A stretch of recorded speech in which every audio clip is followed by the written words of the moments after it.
All right, I'm going to do something kind of new on my YouTube channel, and I'm going to do an interview, and I'm going to try to start doing a few more of these. So today I'm sitting here with Josh Thornton, and Josh is someone that I would consider the premier cyclocross race promoter for Florida.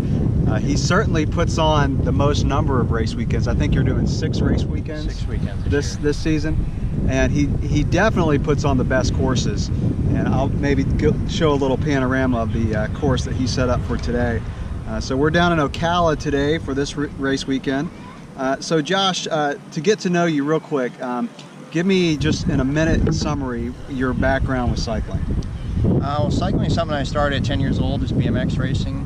But I went to a high school to play hockey, and they actually had a cycling team. It was one of the best hockey schools in the nation.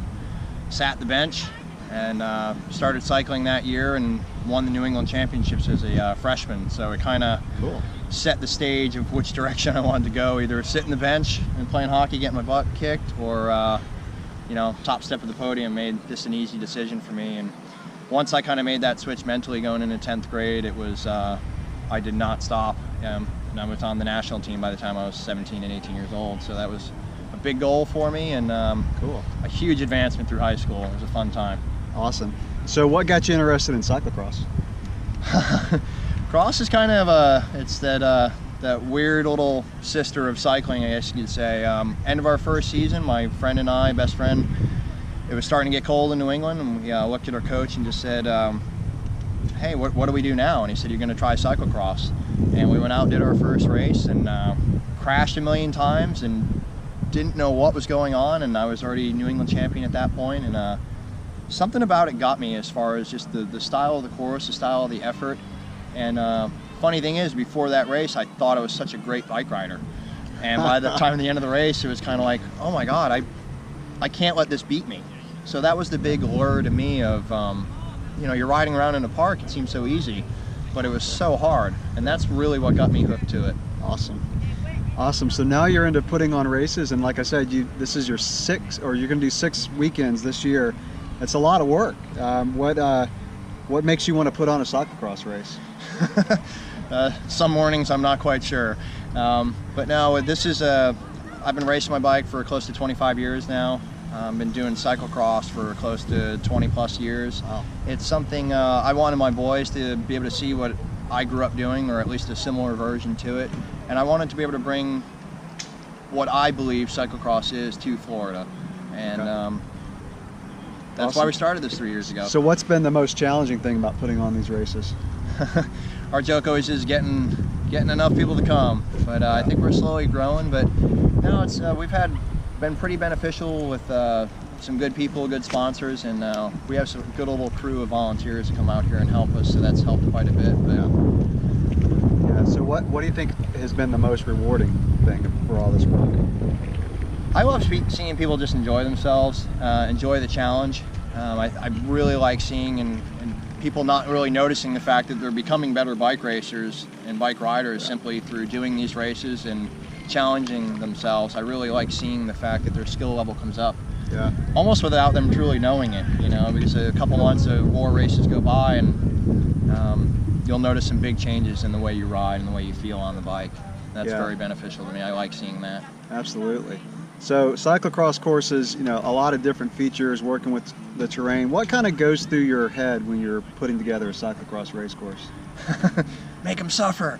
No, I kind of look at the overall layout and feel. Each venue that I pick, I have an underlying feeling in my mind of kind of how I want the race to feel to the racer and to the rider. And then I go out there and I look for the features and the moments during the race that are going to make sure to bring out those features. Okay, cool. Let's kind of switch it to cyclocross racing in the United States. How would you describe a lot of people watching this video maybe overseas. How would you describe the racing in the United States for cyclocross? The scene here has been exploding, especially in the last 10 years. It really started in the early 2000s. But last year, I believe we had over 42 cyclocross UCI races in the United States. We also had 2 World Cups, which is the first few times that the World Cup has ever left Europe since the inception of the sport over 80 years ago. But what we see a huge growth in, that's the elite level, is all the categories underneath that. You have 150 guys in the men's Cat 3 field, and the Masters fields are filling up. So the scene is very alive and well.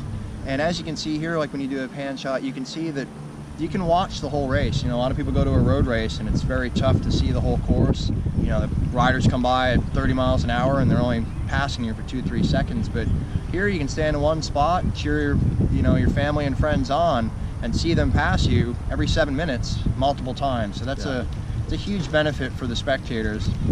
Yeah, absolutely. So you mentioned cross has been exploding. Another thing that's been exploding is the gravel racing scene.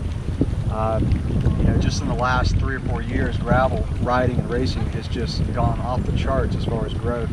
How has that affected cyclocross? You think it's helped? I think it'll help just because more people generally have the correct style of bike.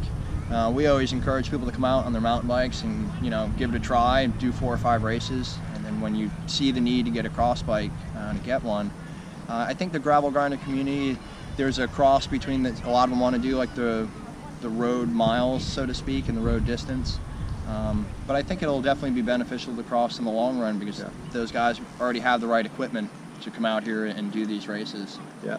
Yep. So where do you see cyclocross going in the future here in the United States?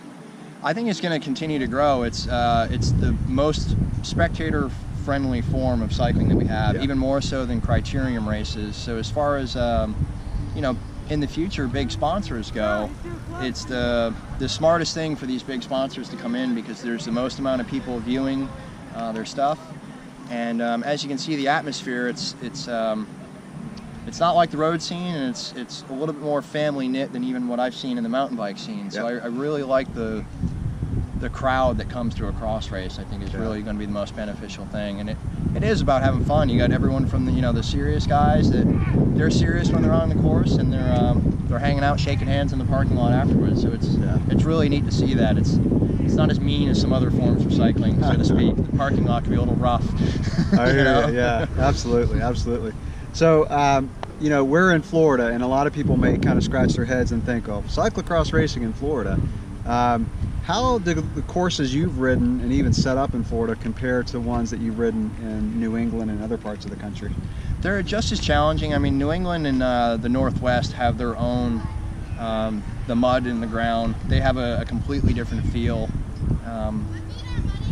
Our courses here are, you know, they're slightly different. There's more grass here though, but as far as the ups and downs, and I mean, you've been able to attest to this, we have plenty of elevation change, especially here in Central Florida, to keep it very interesting, very challenging. We've had enough mud and sand too to also keep it pretty interesting. So I would say, comparatively speaking, I think we have, you know, top-notch courses here that are ready for UCI level races as far as our courses are set up. Yeah. Just time to get more people out there. Yeah. Well, most people who race cyclocross that I've talked to just fall in love with it. You know, a lot of people start on mountain bikes. That's how I started. I had a local race near me, and I just went out and did it on a mountain bike, and absolutely had a blast. Bought a cross bike, and you know, just fell in love with it. What do you think it is? I mean, you've kind of already mentioned some things, but what do you think it is that makes people just fall in love with cyclocross? I think it's a bit of, I mean, it's going to sound cliche. It's a combination of everything. It's an odd challenge, and what I mean by that is the fact that you're riding basically a modified road bike on grass. So your machine has certain limitations, and it's fun to push the limitations of your machine. But then the fact that you're riding so close to your family and friends, you know, you have people cheering you on. The courses are, you know, contained generally like this. They're in a park, so the kids can come out and play. It has such a different feel. That's what I really think gets people inspired by it. Yeah. And the style of effort, meaning what you do while you're out there, is so different than any other form of cycling.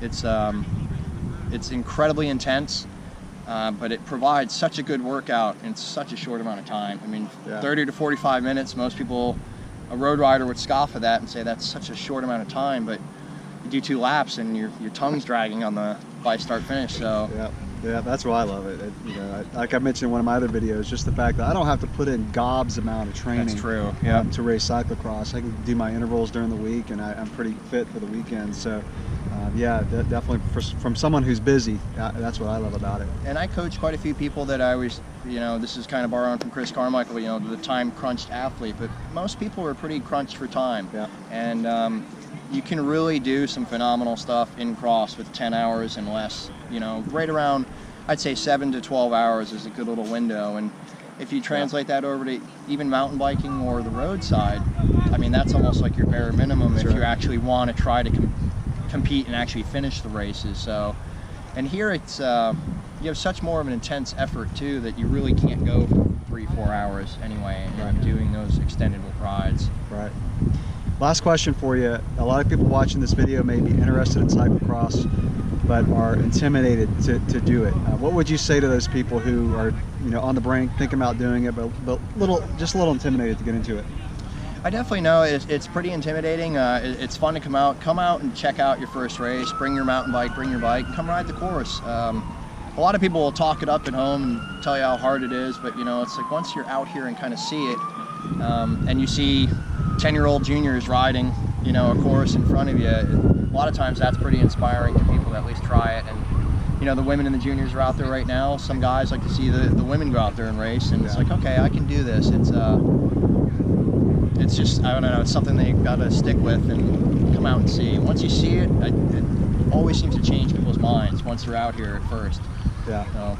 Awesome. Well, Josh, thanks for your time, man. I really appreciate it. I'll give a little panorama of the course here as we close it out, but I really appreciate your time. Thank you so much for coming to War, and we always love having you. He's a great racer right here, and he's always done well. We appreciate him being here. All right, well, thanks for watching, y'all, and like I said, I'll do a little panorama of the course here. All right, so here's just a little panorama of Josh's course that he's set up. This is an awesome course. Lots of elevation change on this one. I don't know if the camera does it justice, but you can see the hills back there in the background. Lots of just short, punchy climbs here. 3 places on this course you had to get off your bike. You can see the rider in the background there. That's one. So 2 small barriers and having to get off and carry your bike and run over. There were 2 like that on climbs, and then the normal set of barriers that were about 15 inches high. So really excellent course, and just a little bit of mud on one section.